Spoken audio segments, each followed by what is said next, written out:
Oke, jadi saya terakhir akan mengenal satu persatu. Oke, saya lanjutkan dulu ya.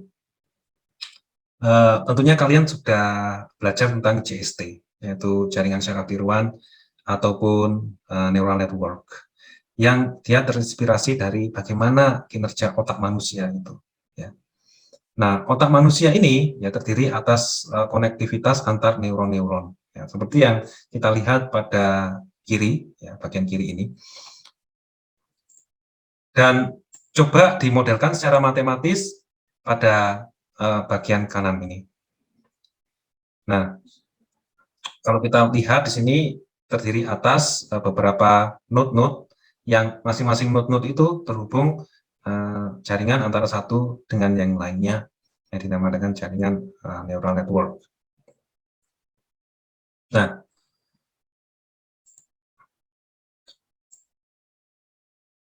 perbedaannya antara machine learning dengan deep learning ini adalah untuk machine learning itu kalau kemarin kita belajar tentang bagaimana fitur itu diekstraksi, ya kan ya? Fitur itu diekstraksi.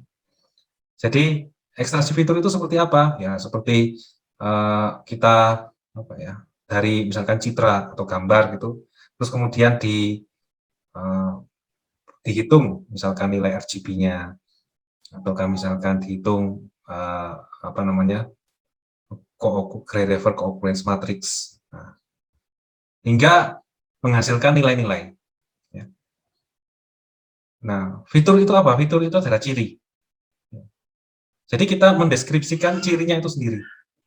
Jadi ketika pun kita memasukkan data ke dalam machine learning, itu kan sudah ada atribut-atributnya, itu atau ciri-cirinya atau fitur-fiturnya itu merupakan hasil dari ekstraksi fitur. Anggaplah seperti itu. Kita mau mengekstraksi misalkan dari wajah, gitu. Wajah, berapakah nilai dari mata, mulut, hidung, ya. Kita ekstraksi dari sebuah nilai terus dimasukkan ke dalam JST atau neural network. Itu merupakan machine learning tradisional, ya, yang terdahulu. Ya. Apabila data itu sedikit, ya kita bisa menggunakan machine learning tradisional ini. Tapi sekarang itu eranya big data, di mana data itu melimpah, ya, baik di internet maupun di media yang lain, yang kita bisa memanfaatkan itu untuk memperkaya model. Jadi kita perlu mempersiapkan model atau arsitektur yang lebih dalam dengan jumlah parameter yang lebih besar. Dengan demikian, ini adalah relative deep learning. Tapi bukan itu saja. Kalau kita lihat di sini, perbedaannya antara kedua ini, ada tahapan feature extraction sendiri di machine learning-nya ini. Tapi pada deep learning, feature-nya itu nanti akan terbentuk sendiri seiring dengan learning-nya itu terjadi, ya. Fiturnya itu akan terbentuk sendiri oleh algoritma. Jadi yang perlu diinputkan itu hanyalah raw data. Jadi data mentah, citra dimasukkan, terus dimasukkan, gitu kan ya. Akhirnya terbentuk fitur-fitur itu sendiri. Nah, ini yang dinamakan dengan data driven learning. Jadi pembelajaran yang di-drive oleh data, oleh banyaknya data, oleh banyaknya variasi dari data itu. Karena kita tidak mendeskripsikan fiturnya itu apa, langsung saja kita masukkan gitu. Nah, seiring pelatihan nanti akan terbentuk fitur-fitur itu sendiri. Nah, ini yang menjadi kekuatan dari deep learning, ya. Nah, deep learning is data hungry. Oleh sebab itu, jangan heran apabila kita menemui algoritma deep learning itu kurang bagus hasilnya apabila data itu sedikit. Cuma hanya 100, 200, begitu. Biasa untuk melatih model deep learning ini menggunakan data 2.000, ratusan ribu, bahkan jutaan. Untuk teks, untuk citra, sama saja. untuk teks, sekarang bayangkan semakin bagusnya hasil translasi dari satu bahasa ke bahasa yang lain. Semakin bagusnya apa namanya itu speech to text ya, tadi dari omongan ke teks, atau dari sebaliknya dari teks ke omongan gitu. Semakin lama semakin bagus. Kenapa kok semakin bagus? Ada dua faktor, yaitu datanya itu, data trainingnya semakin banyak, juga modelnya itu semakin kompleks. Dengan kata lain, parameternya itu semakin banyak. Ya. Jadi ini menekankan pada slide sebelumnya bahwa machine learning itu menggunakan tahapan feature extraction di sini. Sedangkan deep learning ini ya di-drive oleh data. Di-drive oleh data. Nah, seperti demikian. Jadi, siapa yang mengekstraksi fiturnya, nanti dia otomatis akan terkonstruk sendiri. Ya. Nah, di sini ada statement ya dari Karpati. Ya. Karpati ini sekarang adalah direktur AI-nya Tesla. Jadi dulu dia itu mahasiswa S3 di Stanford yang menulis paper tentang 3D CNN Action Recognitions pada konferensi ilmiah CVPR 2012 yang mengatakan bahwa performance over handcraft is not evident. Jadi performansinya terhadap machine learning tradisional seperti ini tidak nampak bagus-bagusnya gitu, tidak lebih bagus. Karena apa? Datanya kurang. Nah, begitu. Nah, ketika sudah menggunakan data, ini ada menggunakan dataset ImageNet, dataset Citra yang berusia 1 juta data ya. Sekarang sudah 14 juta data Citra untuk dilatih pada deep learning. Nah, itu akurasinya meningkat drastis ya. Oleh sebab itu, banyak kesalahan yang terjadi sekarang itu bahwa oke, saya menggunakan algoritma deep learning, tapi data trainingnya sedikit, hasilnya kurang bagus. Ya, terang saja kurang bagus karena datanya kurang banyak. Oleh sebab itu, deep learning ini dikatakan data hungry. Dia itu memakan banyak data, gitu kan ya. Nah, kita bisa melihat di sini why deep learning, gitu kan ya. Andre Au dari Stanford mengatakan bahwa seiring banyaknya data yang dijadikan training, ya, ada satu titik sejumlah data di mana algoritma machine learning tradisional itu semakin melandai. Dalam artian tidak bisa berkembang lagi meskipun data itu terus ditambahkan ya. Akan tapi deep learning ini bisa terus dia mengakomodir banyaknya data yang di-feedkan ke dalam deep learning itu. Jadi data hungry, tapi performansinya itu juga masih terus menanjak seiring data yang di training ke dalam model. Nah, jadi performansinya itu semakin lebih tinggi. Kalau sudah cukup, mungkin kapasitas modelnya ditambah. Seperti yang di grafik yang kiri ini juga, data semakin bertambah, maka performansinya itu juga semakin tinggi. Nah, pada tradisional machine learning, katakanlah kita menggunakan satu metode ekstraksi fitur plus SVM, ataukah bias, gitu kan ya, dia akan melandai pada satu titik tertentu dan kurang bisa berkembang dibanding apabila menggunakan deep neural network ini, dia masih terus menaik. Seiring kapasitasnya deep neural network itu bertambah, maka semakin menaik pula akurasinya seiring data itu bertambah. Nah, itu oleh sebab itu inilah yang dinamakan dengan data driven machine learning. Nah, ini akan di yang kanan ini ada pertanyaannya. How do data science techniques scale with amount of data? Bagaimana seiring pertambahannya data, bagaimana performansinya? Nah, seperti itu. Ini hampir mirip dengan manusia. Kan kita sebenarnya belajar dengan banyak data. Ketika kita mau berjalan, ketika kita mendeskripsikan alam sekitar, itu benda apa, pintu benda apa, secara tidak sadar kita begitu banyak data yang masuk ke dalam diri kita, mulai dari skala per detik, milidetik, gitu. Sehingga kita menjadi lebih pintar, ya. Nah, ini adalah contoh dataset yang terkenal yang menjadi breakthrough dalam deep learning ini, yaitu ImageNet dataset, yang dia terdiri atas 14 juta citra, 1000 kelas. Ya. Biasa digunakan sebagai pre-training dalam berbagai macam task. Ya. Dengan dilatih dengan menggunakan dataset ImageNet ini, model itu bagus ya, bagus. Bayangkan saja 14 juta citra dilatih dalam algoritma gitu. Ya. Jadi sering dibuat sebagai bobot awal, itulah istilahnya pada penelitian-penelitian yang lainnya. Nah, ini beberapa startup yang menggunakan deep learning. Jadi selain ini juga di Indonesia ada Gojek, ada Tokopedia, dan lain sebagainya. Tuh. Kalau kemarin itu ada yang ikut Bangkit gitu ya, Bangkitnya Google itu ya materi machine learning-nya ya deep learning.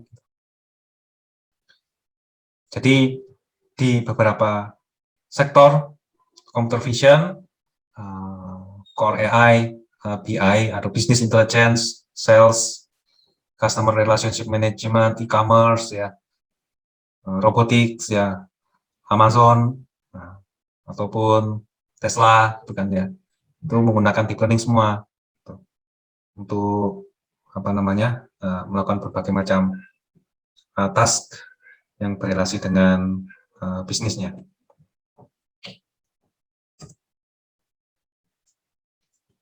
Oke, nah ini nanti ya, tapi pada intinya seperti itu. Ini adalah bagian-bagian penting yang ada dalam arsitektur deep network. Jadi pada deep network itu ada selain arsitektur ini, convolutional layers dan fully connected layers, layer konvolusi, layer klasifikasi, terus kemudian ada outputnya adalah probabilitas masing-masing kelas. Gitu. Terus ada fungsi loss. Nah, fungsi loss di sini. Nah, fungsi loss itu nanti bisa menggunakan beberapa macam. Ya, fungsi loss. Salah satu contohnya adalah cross entropy loss apabila kelasnya itu lebih dari satu. Terus kemudian diikuti dengan normalisasi softmax, baru keputusannya. Bagaimana untuk mengoptimasi bobot-bobot yang ada dalam CNN ini? Itu contohnya menggunakan stochastic gradient descent. Ini adalah contoh algoritma stochastic gradient descent yang nanti akan kita coba pada pertemuan-pertemuan selanjutnya.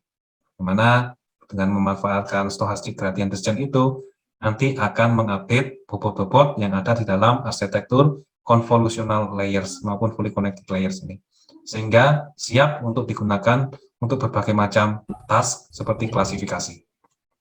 Ngomong aja. Oke. Bagaimana? Apakah mendengar? Apakah terdengar? Oke. Seperti halnya neural network, dia ada propagasi maju, terus kemudian propagasi balik. Propagasi maju dan propagasi balik, begitu seterusnya sampai beberapa iterasi.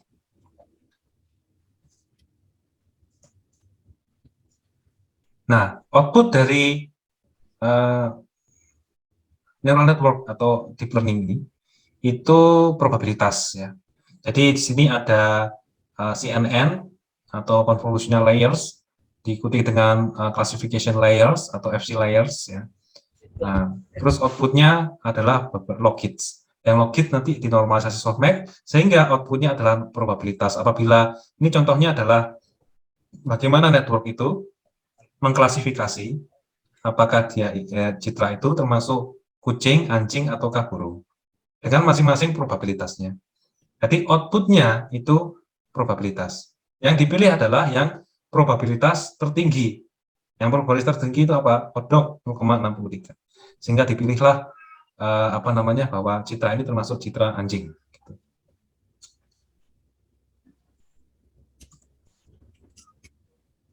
Oke, terus kemudian ini adalah contoh dari arsitektur CNN atau convolutional layer dengan inputnya adalah citra RGB, di mana masing-masing parameter-parameternya itu berupa filter-filter atau kernel.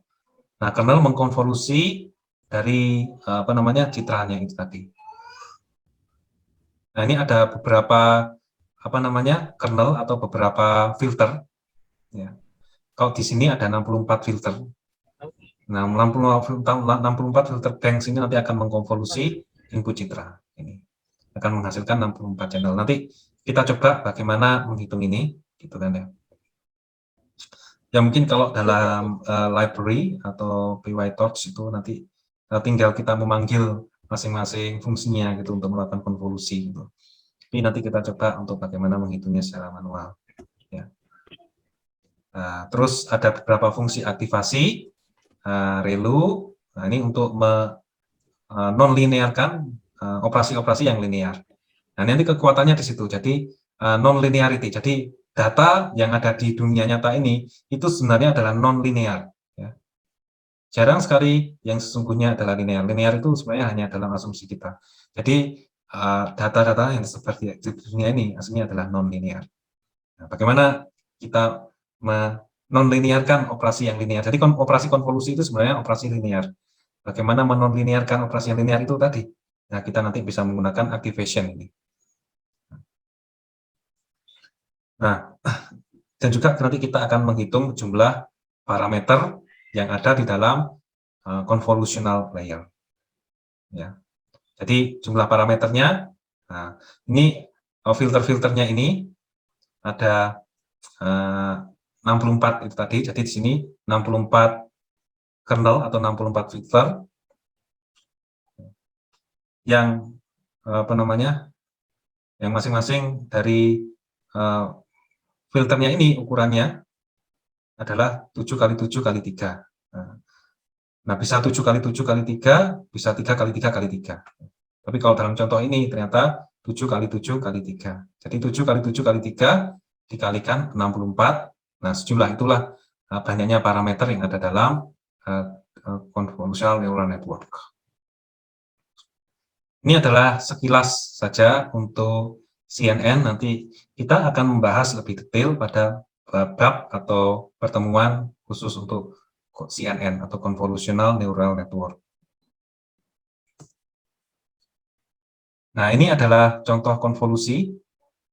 Nah, mungkin sudah ada yang pernah mengambil pengolahan citra digital.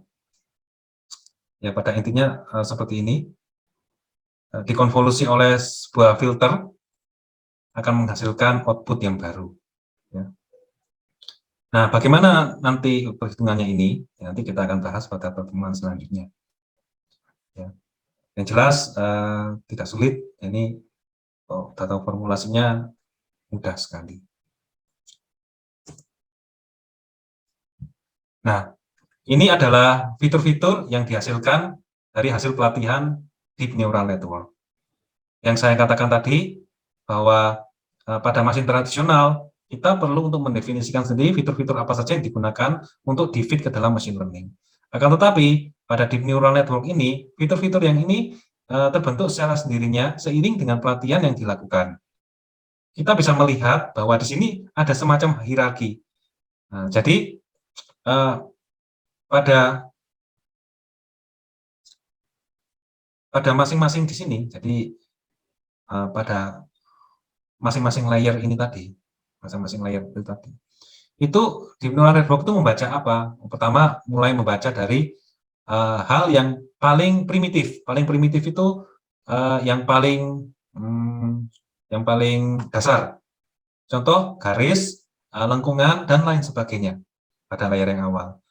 Pada layer selanjutnya, mulai Deep Neural Network itu membaca bagian-bagian dari wajah sehingga hingga wajah itu sendiri. Jadi semakin global dan semakin global. pada layer yang terakhir ini yang menjadi sangat global atau wajah itu sendiri. Nah, fitur ini secara unik ditemukan setelah kita melatih dengan data yang besar. Itu tadi pada deep neural network yang mempunyai parameter yang banyak. Kita bisa melihat di sini application components-nya, task objektif untuk klasifikasi wajah atau identifikasi wajah. Training data itu menggunakan 10-100 juta citra. Arsitektur jaringannya itu ada 10 layer, kurang lebih ada 1 miliar parameter, 1 billion ya, 1 billion parameters. Learning algoritmnya menggunakan GPU, ya utamanya nanti teman-teman menggunakan GPU. Ya, kalau di cloud itu kita bisa menggunakan Colab. Ya, trainingnya bisa lama, ya sering ditinggal gitu, dibiarkan apa namanya untuk dilatih berhari-hari atau berjam-jam.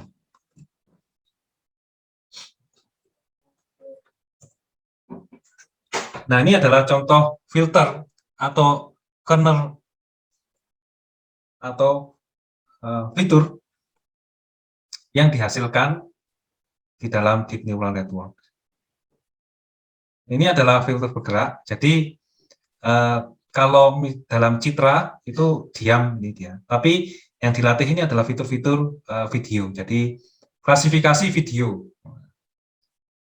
Sama kita feed dengan banyak data video itu. Lama-lama dia akan menghasilkan fitur-fitur primitif seperti demikian. Yang fitur-fitur ini ditengarai sama dengan apa yang manusia tangkap ketika dia melihat alam sekitar. Sama yang manusia tangkap ketika kita melihat objek, melihat siapa cowok, cewek, gitu, atau melihat apa namanya benda-benda yang ada di depan kita.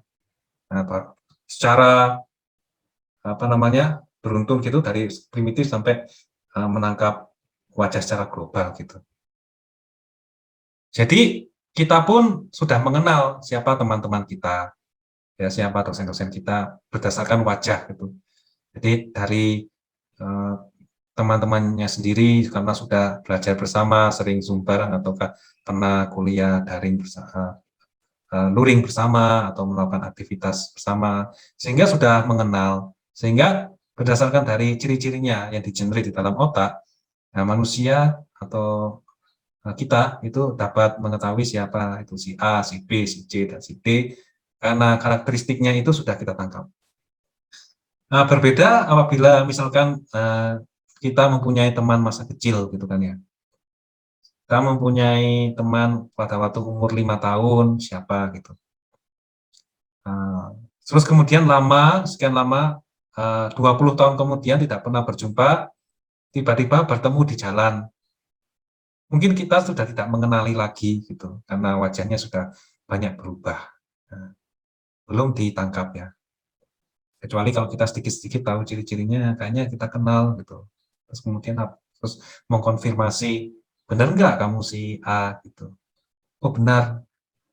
Wah, berarti otak mendapatkan informasi baru, data training baru, wajahnya dia yang sekarang. Nah, kemudian kita melihat terus secara milisekund itu ditangkap gitu kan ya, citra-citra yang di depannya kita itu, akhirnya kita bisa mengingat bahwa si A itu mempunyai wajah seperti ini. Akhirnya nanti kalau suatu saat ketemu lagi, itu sudah tidak canggung atau tidak menerka-nerka, sudah yakin bahwa dia adalah si A. Nah, seperti itu. Nah, ini menariknya sini. Dari keindahan fitur yang dihasilkan itu, seperti ini, dari data yang besar ya. Data driven.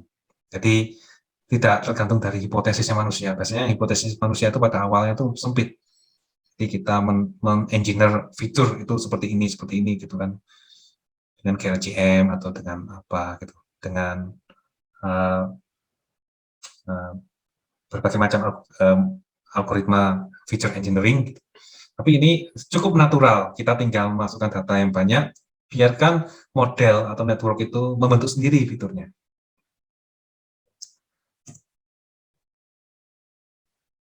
Nah, ini adalah contoh bagaimana hasil deteksi pada video beserta action-nya. Nah, di sini kita melihat bahwa ada hierarki di sini ya. Jadi antara 2 atau 3 aksi yang mirip itu probabilitasnya berdekatan. Seperti ini, probabilitas yang paling tinggi, misalkan kayaking ataukah misalkan golf, ini lebih dekat pada aksi yang mana. Jadi probabilitas yang dihasilkan itu menunjukkan hubungan hierarki semantik dari tingkat kemiripannya. Basketball, streetball, dan slam dunk itu mirip. Boxing, muay thai, dan shoot boxing ini adalah 3 probabilitas yang paling tinggi. Jadi ternyata yang dihasilkan itu tidak ngawur ya. Jadi dia ada hierarkinya itu ternyata. Nah, kemudian untuk deep learning ini sudah mencakup banyak sekali task ya, supervised dan unsupervised, mulai dari vision, natural language processing, expert system, ya, speech, planning, robotics ya. Nah, nanti sebenarnya ada satu lagi cabang yaitu explainable AI. Nah, kalau tak explainable AI itu masuk pure data science karena dia melihat faktor-faktor dominan dari fiturnya. Jadi banyak sekali sekarang sudah berkembang. Ya. Kemudian ada lagi teknik yang lain yang namanya generative adversarial network. Generative adversarial network ini atau GAN ini menarik. Ya, ini cuma cerita saja. Nah, mungkin belum sempat nanti kita pelajari secara detail pada perkuliahan ini. Tapi apabila teman-teman mau mempelajari otodidak dari luar dan kemudian ingin mengajukan skripsi, ya baik ya, biar bagus ya. Nah, contoh source-nya juga banyak sekarang.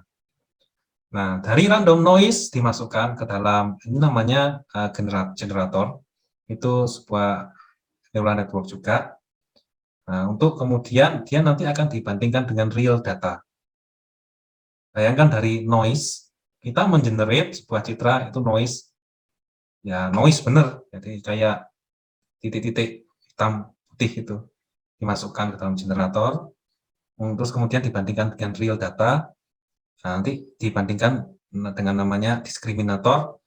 Nah, untuk dia bisa menentukan bahwa sebenarnya data ini real atau fake, ya, real atau fake.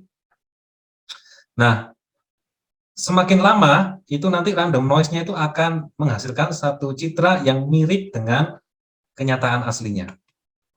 Semakin training itu dilakukan, ya, dengan skema seperti ini, maka random noise itu akan menghasilkan pada sisi generatornya ini menghasilkan citra yang semakin mirip dengan real. Itu suatu cabang dari deep learning yang namanya generative adversarial network atau GAN. Kalau kita lihat di sini, wajah-wajah di sini, itu mana yang asli dan mana yang bukan.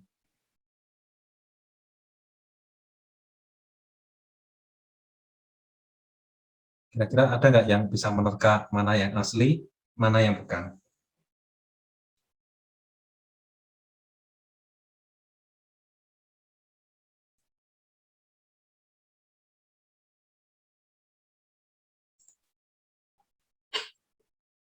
Ada kira-kira?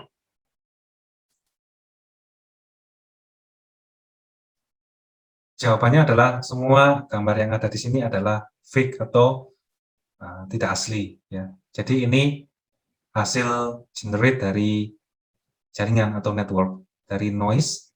Dia tahu-tahu memunculkan wajah seperti ini. Yang tidak direncanakan sebelumnya, tahu-tahu dia memunculkan wajah-wajah seperti ini. Jadi ini wajah-wajah yang sah, gitu. Misalkan kita gunakan sebagai foto profil atau apa kan, orangnya nyatanya tidak ada, dan tidak akan ada yang menuntut. Ya.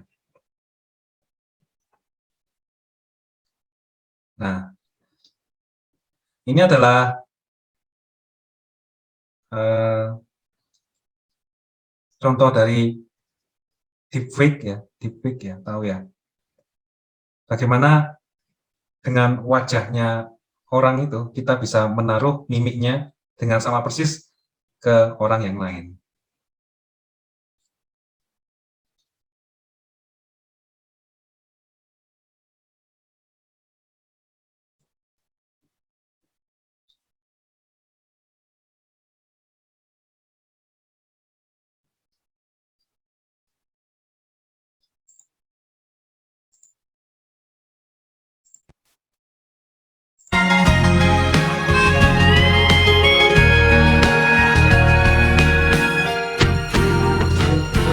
Bakaみたい子供なのね夢を追って傷ついて嘘が下手なくせに笑えない笑顔を見せた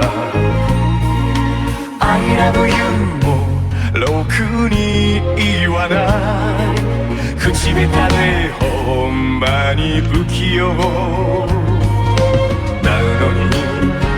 のにどうしてさよならは言えたのダメだねダメよダメなのよあんたが好きで好きすぎてどれだけ Oke.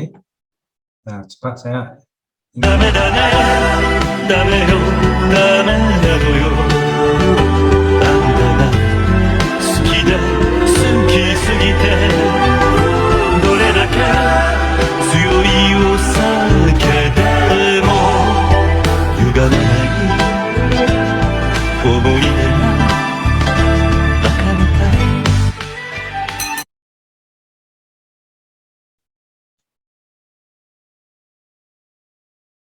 ダメだねダメよダメなのよあんたが好きで好きすぎてどれだけ強いお酒でも歪めない思い出がバカみたいダメだね Oke. Itu adalah sedikit ya, kurang ya, untuk algoritma deepfake untuk menunjukkan bagaimana kekuatan deep learning itu dalam menghasilkan bahkan bentuk citra-citra yang nyata, yang nampak nyata. Dan tentunya semakin sekarang, semakin model itu semakin canggih dan data semakin banyak, semakin lebih realistis gitu rasanya.